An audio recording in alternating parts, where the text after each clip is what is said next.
বেঙ্গালুরু থেকে বাড়ি ফেরার কয়েক ঘন্টার মধ্যেই রহস্য মৃত্যু। আমবাগান থেকে উদ্ধার যুবকের রক্তাক্ত দেহ। বেঙ্গালুরু থেকে বাড়ি ফেরার কয়েক ঘন্টার মধ্যেই রহস্যজনকভাবে মৃত্যু হলো এক যুবকের। রাতভর নিখোঁজ থাকার পর শনিবার সকালে বাড়ি থেকে ঢিলছোড়া দূরত্বে একটি আমবাগান থেকে তার রক্তাক্ত দেহ উদ্ধার হওয়ায় চাঞ্চল্য ছড়িয়েছে উত্তর দিনাজপুর জেলার রায়গঞ্জ থানার বীরঘই গ্রাম পঞ্চায়েতের পিপলান গ্রামে। মৃতের নাম চন্দন দাস, বয়স 27। পরিবার ও স্থানীয় সূত্রে জানা গিয়েছে, কয়েকদিন আগে কর্মসূত্রে বেঙ্গালুরু থেকে নিজের গ্রামে ফিরেছিলেন তিনি।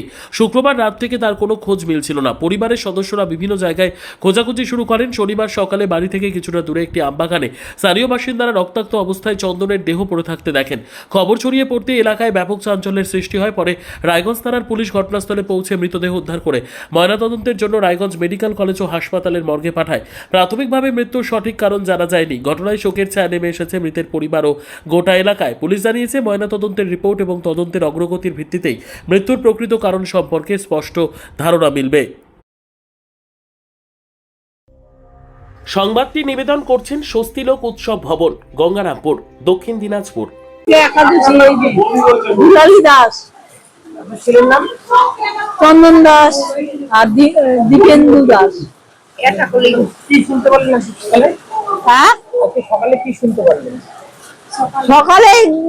সকালে তো আমি আর কিছুই শুনি নাই। আমার মেয়ে আবার বাড়ি যাবে, চলে যাচ্ছে।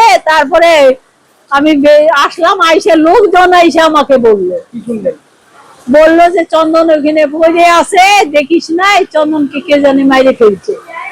কি অবস্থায় পাওয়া গেছে কিছু জানেন? হ্যাঁ, কি অবস্থায় পাওয়া গেছে কিছু জানেন?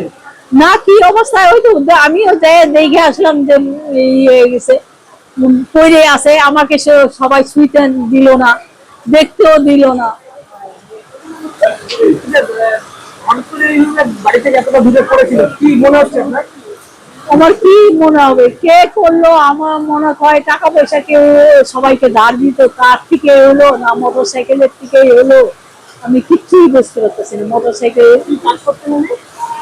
কাজ করতো ব্যাঙ্গালোরের কোম্পানিতে, শাটারিং এর উপর তার বিচারবে কি বলে ওগুলাকে, শাটারিং এর উপর যে তার বিচার কে বলে তার। কতদিন ধরে থাকে? 4-5 বছর ধরে। আগে চেন্নাই ছিল, পরে বেঙ্গালোরে, এইবার বেঙ্গালোরে গেছে অন্য কোম্পানিতে। আগে চেন্নাই অন্য কোম্পানিতে ছিল। কবে এসছে? কালকেই আসছে সন্ধ্যায়। আগাই দিতে আইসে তারপরে শুনি লোকজন বলতেছে চন্দন মনে হচ্ছে কিভাবে হতে পারে বা কারা করতে পারে, কি মনে হচ্ছে? কোন সন্দেহ আছে আপনার? আমি কই সন্দেহ করতে পারতেছি, একই কাকে কাকে টাকা পয়সা দিছে আমি তাও বলতে পারতেছি। সর্বোত্তম সুযোগ সুবিধা রয়েছে আতিথেয়তায়। সুপরিচিত স্বস্তিলোক উৎসব ভবন, অতিথিদের যে কোনো অনুষ্ঠানের জন্য উপযুক্ত ওয়ান স্টপ ডেস্টিনেশন। আমরা আপনার বিশেষ অনুষ্ঠানটিকে অবিস্মরণীয় করে তুলি। স্বস্তিলোক উৎসব ভবন, শিববাড়ি রোড, গঙ্গারামপুর, দক্ষিণ দিনাজপুর।